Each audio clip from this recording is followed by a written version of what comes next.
وبحمده سبحان اللہ العظیم نحمده ونصلی علی رسولہ الکریم صلی اللہ تعالی علیہ وعلی آلہ وصحبہ اجمعین.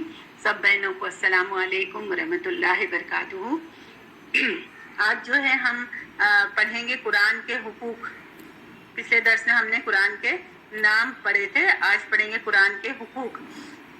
قرآن بہت بابرکت باعظمت کلام ہے، یہ اللہ تعالیٰ کا کلام ہے، اور جو چیز جتنی بڑی ہوتی ہے، جتنی عظمت والی ہوتی ہے، جتنی امپورٹنٹ ہوتی ہے، اس کے حقوق بھی اتنے ہی امپورٹنٹ ہوتے ہیں اور اتنے ہی بڑے ہوتے ہیں. تو ہم لوگوں کو سب کو یہ جو قرآن ہمارے گھروں میں موجود ہے، ہماری کبڈ میں موجود ہے، تو اس کے اوپر نظر پڑے تو ہمیں یاد کرنا چاہیے، یہ جلدی سے ذہن میں آنا چاہیے کہ یہ چیز کا میرے اوپر بہت بڑا جو ہے نا میرے ذمہ بہت بڑا حق ہے. تو دیکھتے ہیں کہ کیا ہے یہ حق. ویسے تو حق بہت زیادہ ہے، بہت سارے ہیں، لیکن مین جو ہے نا وہ 5 ہے. سب سے پہلا ہے اس کے اوپر ایمان لانا، دوسرا ہے اس کو سمجھ کر پڑھنا. آپ جو ہے نا اس کو نوٹ کر لیں. سب سے پہلا ہے کہ اس کے اوپر ایمان لانا، دوسرا ہے کہ اس کی تلاوت کرنا، ٹھیک ہے، تیسرا ہے اس کو سمجھ کر پڑھنا، چوتھا ہے کہ اس کے اوپر عمل کرنا، اور 5واں ہے کہ اس کو دوسروں تک پہنچانا. ٹھیک ہے، اب پھر سے لیتے ہیں کہ قرآن کے اوپر سب پہلا حق ہے قرآن کے اوپر ایمان لانا. ایمان لانے کا کیا مطلب ہے کہ ہماری زبان سے بھی اقرار کرنا اور دل سے بھی اقرار کرنا کہ یہ اللہ کا کلام ہے، ٹھیک ہے، اور یہ نبی صلی اللہ علیہ وسلم کے ذریعے سے ہم انسانوں کے لیے بھیجا گیا ہے. اس کے اوپر اس کے اندر کوئی شک اور شبہ ذالک الکتاب لا ریب فیہ، اس کے احکام میں اس کی جو ساری باتیں ہیں اس کے اندر بالکل کوئی بات کا کوئی شک اور شبہ نہیں ہے. یہ سب میری بھلائی کے لیے ہے اور میری خیر کے لیے ہے. اگر میں اس کے اوپر عمل کروں گی تو انشاءاللہ میری خیر ہی ہوگی، بھلائی ہی ہوگی. تو قرآن کے اوپر ایمان لانا ہے یہ کہ ہماری بہتری کے لیے آیا ہے اور ہمارے لیے آیا ہے، اور یہ اللہ تعالیٰ کی طرف سے.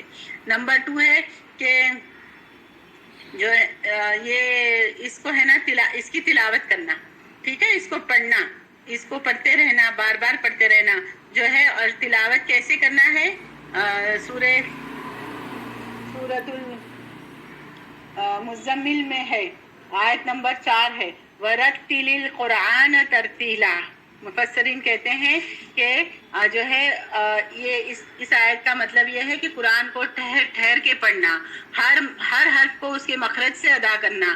ہمارے یہ منہ میں نا جو مخارج دیا گیا ہے، ہمارے مختلف مخرج ہے، حلق، اور اگر اس کا ہم علم حاصل کریں گے نا تو اس کو وہ ہم سمجھیں گے کہ تجوید کے ساتھ کو قرآن کو الگ الگ مخارج سے، الگ الگ لفظ کو نکالنا صحیح مخارج سے. اگر ہم ایسا نہیں کریں گے نا تو ورڈ کا میننگ چینج ہو جاتا ہے. ٹھہر کے پڑھنا، مخارج کے ساتھ پڑھنا، اور اس کے پورے تمام حق ادا کرنا، اس کے سارے جو ہے نا احکام ہے وہ ادا کرنا، تو یہ اس سے نا تلاوت کا حق ادا ہوگا. ٹھیک ہے، روزانہ پڑھنا ہے، روزانہ کا معمول بنانا ہے، وغیرہ وغیرہ اس میں آتا ہے. ٹھیک ہے. تیسرا ہے کہ اس کو سمجھ کر پڑھنا. سمجھنے کے لیے ہمیں ترجمہ اور تفسیر جاننی ہوگی، اور ترجمہ اور تفسیر جاننے کے لیے جو ہے کہ یہ سب سے پہلے دھیان رکھنا چاہیے کہ صحیح مستند جو ہے نا ادارے ہوں یا صحیح مستند تفاسیر ہو، اسی سے ہم نے جو ہے نا علم حاصل کرنا ہے. اور مستند کس کو کہتے ہیں؟ اوتھینٹک، جس میں صرف ہمیں قرآن اور حدیث میں جو معنی بتائے گئے ہیں اور جو اس کی تفسیر بتائی گئی ہے وہی ہمیں بتائے جائیں. تو ایسے جو ہے نا اس طریقے سے ہمیں تفسیر کو اور ترجمے کو سیکھنا ہے، جو سلف کا طریقہ ہوتا ہے. سلف کا طریقہ یعنی کہ رسول اللہ صلی اللہ علیہ وسلم، ان کے صحابہ کے بعد جو آئے تھے تابعون، اس کے بعد جو ہے تبع تابعون، اور پھر اس کے ساتھ جو سلسلہ چلتا جا رہا ہے. تو یہ زیادہ تر جو ہے نا سعودی علماؤں کے ساتھ لگتا ہے، جا کر ختم ہوتا ہے یہ سلسلہ. تو جو ہمارے انڈیا کے مولانا سعودی سے سیکھ کر آتے ہیں یا سعودی کی کتابوں کو ریفر کرتے ہیں، تو اور جو اچھی طریقے سے جو ہے نا بڑے بڑے علماء کو ریفر کرتے ہیں وہاں کے، اسی کو جو ہے نا ہمیں پڑھنا ہے انشاءاللہ. ٹھیک ہے. اور چوتھا جو حق ہے اس کے اوپر عمل کرنا، جو بھی ہم پڑھتے جائے اس کے اوپر عمل کرنا. دیکھیں قرآن میں لکھا ہے کہ اگر پانی نہ ملے تو تیمم کر لینا ہے نا، بیماری کی صورت میں یا پانی نہ ملنے کی صورت میں نماز پڑھنا ہے تو تیمم کر کے پڑھ لو. تو ہماری بعض بہنیں ہمیشہ یہ کہتی ہیں تیمم کرنے سے میرا دل نہیں مانتا ہے، تیمم کر کے نماز پڑھنے سے. تو ارے جب اللہ تعالیٰ نے قرآن میں فرما دیا ہے کہ تیمم کرنے سے پاک ہو جاتے ہو، جیسے وضو کرتے ہو ویسے ہی، اور آپ کو نماز پڑھنا ہے، تو کہتے میرا دل نہیں مانتا ہے اس لیے نماز چھوڑ دیتے ہیں. تو یہ طریقہ صحیح نہیں ہے، یہ ایمان لانا نہیں ہوا قرآن پر.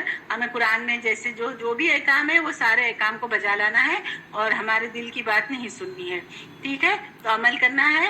اور ہر دنیا ہماری زندگی کے روزمرہ کے ہر شعبے میں جو ہے نا اس کو عمل کرنا ہے. نکاح کے جو احکام ہے، وراثت کے احکام ہے، اور بھی بہت سارے جو احکام ہیں وہ سارے ہمیں قرآن سے فالو کرنے ہیں. نماز، روزہ، زکوٰۃ، بہت سارے ایسے احکام ہیں جو قرآن اور حدیث میں ہے، وہ سارے اس کے اوپر عمل کرنا ہے. ٹھیک ہے، اور پھر جو ہے 5واں حق ہے کہ اس کو دوسروں تک پہنچانا. ٹھیک ہے، تو ہم سیکھیں گے تو جب ہمیں ہی نہیں آئے گا تو اگر مٹکا خالی ہوگا تو کسی کی پیاس کیسے بجھائے گا؟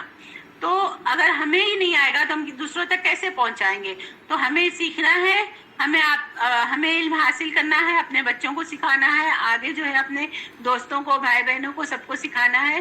اب تو کوئی نبی آنے والے نہیں ہے، تو یہ ساری ذمہ داری اب ہمارے اوپر ہے کہ ہمیں جو ہے آگے یہ قرآن کو پہنچانا ہے اور یہ اللہ تعالیٰ کے دین کو آگے پہنچانا ہے. تو یہ ہمارا فریضہ ہے، اس کو ادا کرنا ہے. تو آپ دیکھیں یہ بہت آسان بھی ہوتا ہے نا. ابھی آپ نے یہ جو آڈیو سنا ہے، آپ چاہیں تو کسی اور کو فارورڈ کر سکتے ہیں. تو آپ کا یہ پہنچانے کا عمل نا، آج کے درس کا پہنچانے کا، یعنی کہ یہ 5 حقوق کی باتیں ہیں، درس ہے وہ کسی اور کو آپ نے پہنچا دیا، آپ نے سیکھا اور کسی اور کو پہنچا دیا. تو اس طریقے سے بھی آپ کر سکتے ہیں اور آپ علم حاصل کر کے دوسروں تک اس کو سکھا بھی سکتے ہیں.